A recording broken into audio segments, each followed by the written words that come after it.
Hello guys, this is Ali Solanki and today we'll be talking about how people are avoiding crypto taxes and how you can too.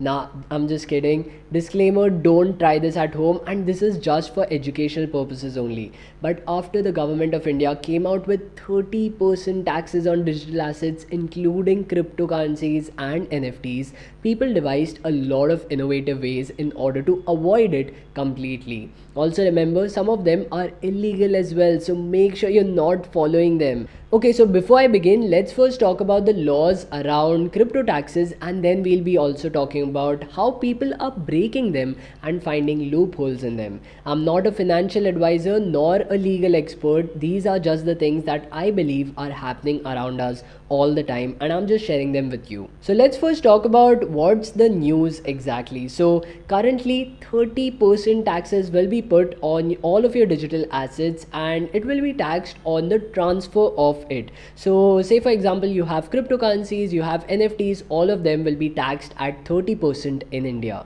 Now many people were saying that this means that crypto has finally gotten the recognition and is finally legal in India. However, that is not the case. Crypto is something that can still be illegal in India, so make sure you're not falling for all of those things. There is no official statement regarding crypto assets being legal in India. So the next thing that I want to talk about is 30% taxes is being put on only the profits. Say for example, I'm buying Bitcoin for 100 rupees and after say 1 or 2 months, it goes up to 150 rupees. Now I won't have to pay taxes on the entire investment amount of 150 rupees.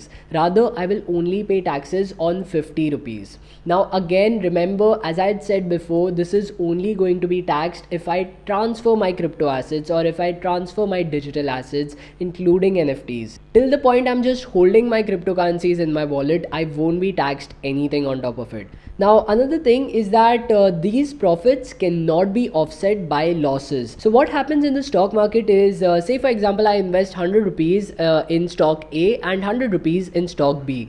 Stock B unfortunately goes down to 50 rupees whereas stock A goes up to 150 rupees. So my net profit is actually zero. My 50 rupees is being offset by my losses of 50 rupees again. So there is no taxes being put on me, whereas in the crypto space this is not the case at all. You have to pay taxes on any kind of profits that you get and there is no offset for your losses. So say for example I've invested in Bitcoin and I've invested 100 rupees and it goes up to 150 rupees, whereas I've also invested in Ethereum and it actually dips down to 50 rupees. So my net profit is actually zero, but still I have to pay taxes on my 50 rupees gain.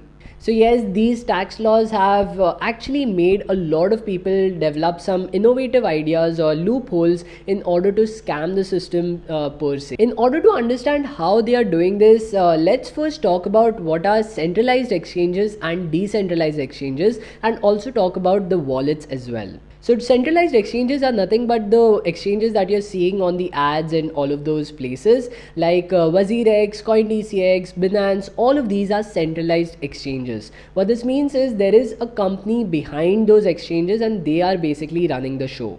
Now when you open an account with them, you would notice that you also have to do your KYC with them. So any transaction that happens on those exchanges will be tracked back to you and you're basically responsible for anything that happens. Now another thing is that the private keys for all of these wallets are not with you. They are with the centralized exchanges, and because of this there have been a lot of hacks in the past wherein hackers have gained access to these private keys and taken out a lot of cryptocurrencies. Now, of course, these are the centralized exchanges and the centralized wallets. However, there's the decentralized part, which is the actual essence of cryptocurrencies in general. The decentralized exchanges like PancakeSwap, Uniswap, all of these run on code. There's no company backing it up. Basically, you can start your own decentralized exchange also by just deploying your code on the blockchain. Now, in order to use these decentralized exchanges, you also need to have a decentralized wallet. So a wallet like MetaMask or Trust Wallet, all of these are decentralized wallets. You can basically create a wallet with just one click of your mouse. You don't need to do any kind of KYC with them and essentially it won't ever get tracked back to you. Now taking advantage of this, many people have started to transfer their cryptocurrencies from centralized exchanges to decentralized wallets like MetaMask. What this essentially does is that no one basically gets to know who's holding so much crypto in their wallet, and no one can actually track it back to you. But there's a major question that I see a lot of people ask. On the blockchain, everything is transparent. All the transactions are there and you cannot do anything anonymously. So how are these people basically transferring their cryptocurrencies without anyone's notice? Why can't people just track the transaction back to their centralized wallet and basically get their KYC details as well and then track it back to you? The reason why most of these things fail is because people have gotten a lot smarter. What they are doing is they are deploying smart contracts which a lot of people are using simultaneously to do transactions, and they basically deposit cryptocurrencies at once and then take it out at a later stage. What this essentially does is you get confused as to who's depositing how much cryptocurrencies and who's taking out those cryptocurrencies, and that is where the anonymous part comes in. Now of course every single thing is with you, even the seed phrase, the private key, everything is with you. So say for example I share my seed phrase and my private keys with a friend, so he has access to my wallet entirely. So who's basically owning that wallet? I created that wallet, but right now it's under his control because he has the seed phrase. So it's really difficult to track who owns a particular wallet, and it's basically next to impossible to pinpoint it to a single person. So that's how people are saving up on taxes, because all of these details are not even being shared with the government. No one knows who owns wallets, and no one is paying taxes on top of it. However, there is another method that people are using, and that is the P2P system to buy and sell cryptocurrencies. P2P basically stands for peer to peer. What this essentially means is, say for example I have 100 Bitcoin with me and my friend wants to buy those 100 Bitcoin and he has the money in his bank account right now. So what we essentially do is he transfers the money to my bank account and I transfer the cryptocurrencies directly to him. This is essentially what a P2P system is. Now a major advantage to these people is that there is no intermediary involved. I don't have to go and ask a centralized exchange to transfer my cryptocurrencies from my wallet to some other wallet.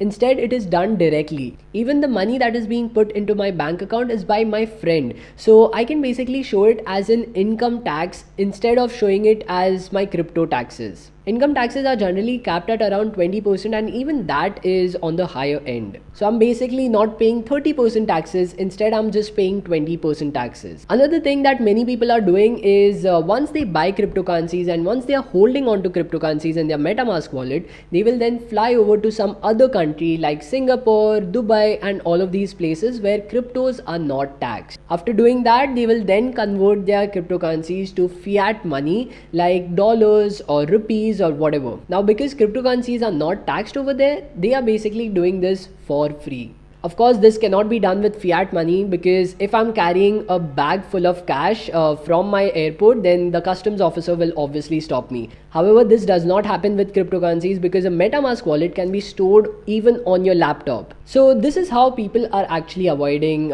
paying a lot of taxes. Now, if you want to know about the different side hustles that you can do in the crypto space, then do check out this particular video in which I've talked about the same.